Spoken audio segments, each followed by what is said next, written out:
Meus irmãos e minhas irmãs, amigos e amigas do YouTube, do Facebook, nessa quinta-feira eu quero saudar a todos com a paz do Senhor Jesus. Amém? Nós queremos, no dia de hoje, dar continuidade ao nosso estudo sistemático da Palavra de Deus. Estamos ministrando um mini curso básico de teologia. São aproximadamente 12 matérias e nesta semana nós estamos estudando, angelologia, a doutrina dos anjos. Já estudamos no decorrer desde o princípio do curso, bibliologia, teontologia, cristologia, paracletologia e esta semana a gente está então estudando a quinta matéria do nosso curso básico de teologia, a saber, angelologia, a doutrina dos anjos. Nós queremos hoje e amanhã falar acerca então dos anjos caídos, deste império das trevas formado por demônios e liderados por Satanás. Mas, como a Bíblia Sagrada nos ensina, este Satanás, estes demônios são nada mais, nada menos do que anjos rebeldes, anjos caídos, certo? Então vamos estar entrando no nosso estudo no dia de hoje.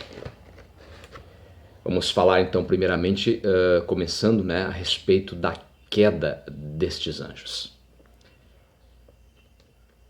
Tudo nos leva a crer que os anjos foram criados em estado de perfeição.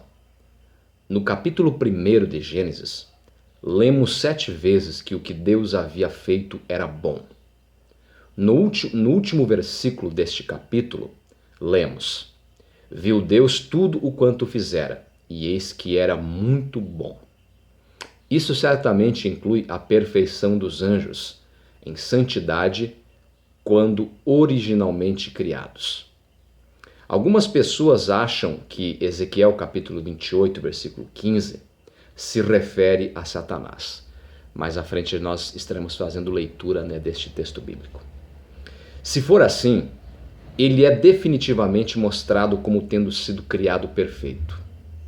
Mas diversas passagens mostram alguns dos anjos como maus, Entre elas o Salmos 78, verso 49, Mateus capítulo 25, versículo 41, Apocalipse capítulo 9, versículo 11, entre outros textos. Isto se deve ao fato de terem deixado seu próprio principado e habitação apropriada, e pecado. Não há dúvida que Satanás tenha sido o chefe da apostasia. Daqui a pouco nós também vamos ver concernente a isso, Isaías capítulo 14. No versículo 12 desse texto, Isaías capítulo 14, versículo 12, esse texto parece lamentar a queda do então querubim, que veio então a se tornar Satanás, certo? A época da queda. Nas Escrituras não há referência de quando ocorreu a queda dos anjos, mas deixa claro que se deu antes da queda do homem, já que Satanás entrou no jardim na forma de serpente e induziu Eva a pecar. Isso está registrado em Gênesis capítulo 3. A causa de sua queda. De acordo com as Escrituras, o universo e a criatura eram originalmente perfeitos. A criatura tinha originalmente a capacidade de pecar ou não, então, ou seja, o livre-arbítrio, Portanto, conclui-se que a queda dos anjos se deu devido à sua revolta deliberada e autodeterminada contra Deus. Grande prosperidade e beleza, olha os motivos, as motivações da queda de Satanás e da terça parte dos anjos que ele arrastou após si nesta rebelião contra Deus. Então, a prosperidade e a beleza, né? Grande prosperidade e beleza parecem ser apontadas como possíveis causas.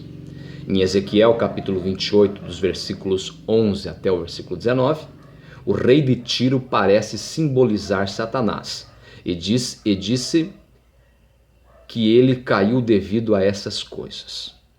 Ambição desmedida. Olha, continuando falando acerca das motivações da queda de Satanás e dos anjos rebeldes. Ambição desmedida e o desejo de ser mais que Deus parecem ser outra causa. O rei da Babilônia é acusado de ter essa ambição. Ele também parece simbolizar Satanás. Isaías capítulo 14, versículos 13 e 14. Em qualquer um dos casos, o egoísmo, descontentamento com aquilo que tinha e o desejo de ter tudo o que os outros tinham foi a causa da queda de Satanás e de outros anjos que o seguiram, certo? Então agora, meus irmãos, nós vamos estar lendo aqui 2 textos concernente à queda de Satanás, né, de forma rápida, certo? Diz aqui, olha só, Isaías capítulo 14, versículos 12, 13 e 14. Diz assim o texto: Como caíste do céu, ó estrela da manhã, filha da alva, como foste lançado por terra, tu que debilitavas as nações. E tu dizias no teu coração: Eu subirei ao céu, e acima das estrelas de Deus exaltarei o meu trono. E no monte da congregação me assentarei, da banda dos lados do norte. Subirei acima das mais altas nuvens, e serei semelhante ao Altíssimo. Perceba, meus irmãos, que no contexto do capítulo 14, no versículo 4, o texto está se referindo aqui ao rei de Babilônia, certo? Nabucodonosor, no caso. Porém, quando nós chegamos na altura do versículo 12, 13 e 14, né, o texto, de forma clara, ele nos faz compreender que já não está mais falando acerca do rei de Babilônia. Porque o que se descreve aqui acerca desse ser, né, não se aplica a um homem normal, certo? Mas a alguém muito mais poderoso. Então é por isso que nós cremos, a maior parte da cristandade, a maior parte dos cristãos, cremos que esse texto aqui, Isaías capítulo 14, versículo 12, 13 e 14, está se referindo, né, a este anjo, que era um anjo de Deus, da patente, né, dos querubins, da hierarquia dos querubins, né, e um dos principais anjos, certo? E que agora então é encontrado rebelião no seu coração, certo? Ele quis usurpar, né, o lugar que pertence somente, a posição que pertence somente a Deus, certo? Colaborando, né, com este texto, nós também temos Ezequiel capítulo 28, a partir do versículo de número 12, diz assim, ó: Filho do homem, levanta uma lamentação sobre o rei de Tiro, e diz-lhe: Assim diz o Senhor Jeová, ou Senhor Deus: Tu és o aferidor da medida, cheio de sabedoria e perfeito em formosura. Então, novamente, o contexto aqui, até um certo ponto, deixa claro que está se referindo ao rei de Tiro, certo? Mas daqui a pouco muda o tom e fica evidente para nós que já não está falando mais de um homem normal, mas de alguém bem mais poderoso. Versículo 13. Estavas no Éden, jardim de Deus, toda pedra preciosa era a tua cobertura. A sardônia, o topázio, o diamante, a turquesa, o ônix, o jaspe, a safira, o carbúnculo, a esmeralda e o ouro. A obra dos teus tambores e dos teus pífaros estava em ti, no dia em que foste criado, foram preparados. Tu eras querubim ungido. Tu eras querubim ungido. Perceba que muda o tom. Não está mais se referindo a um homem normal, certo? Tu eras querubim ungido para proteger, e te estabeleci no monte santo de Deus. Estavas. No meio das pedras afogueadas andavas. Perfeito eras nos teus caminhos. Repetindo, perfeito eras nos teus caminhos. Desde o dia em que foste criado, até que se achou iniquidade em ti. Na multiplicação do teu comércio, se encheu o teu interior de violência e pecaste. Pelo que te lancei profanado, fora do monte de Deus, e te farei perecer, ó querubim protetor, entre pedras afogueadas. Elevou-se, para finalizar, versículo 17, elevou-se o teu coração por causa da tua formosura, corrompeste a tua sabedoria por causa do teu resplendor. Por terra te lancei, diante dos reis te pus, para que olhem para ti. Então, esses dois textos aqui, é claro, né, meus irmãos, nós respeitamos quem pensa diferente. Nós sabemos que existem algumas linhas do cristianismo que compreendem esses dois textos como textos que se referem, né, Isaías capítulo 14, refere apenas e somente ao rei de Babilônia, e aqui Ezequiel 28 somente ao rei de Tiro.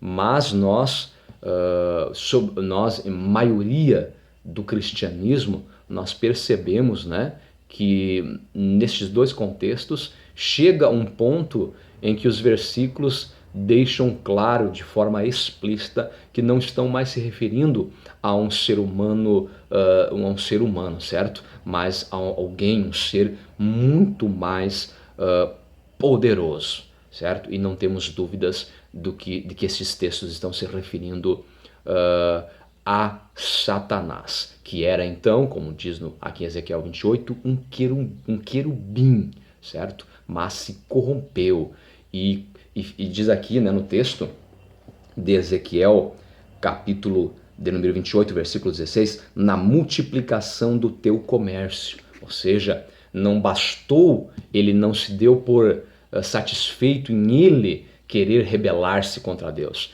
mas ele começou a fazer um comércio, ou seja, ele começou a tentar persuadir, ele começou a persuadir, a manipular os demais anjos do Senhor para virem após ele. E a Escritura Sagrada vai nos revelar que a terça parte dos anjos, né, foram atrás desta manipulação de Satanás, foram após ele, rebelaram-se juntamente com Satanás, e então estes anjos caídos são os demônios, né, que hoje são constituem o império das trevas, liderados por Satanás. Para finalizar o nosso vídeo, e nós damos continuidade no dia de amanhã, é importante nós também frisarmos, né, que o termo Satanás significa adversário, certo? O termo diabo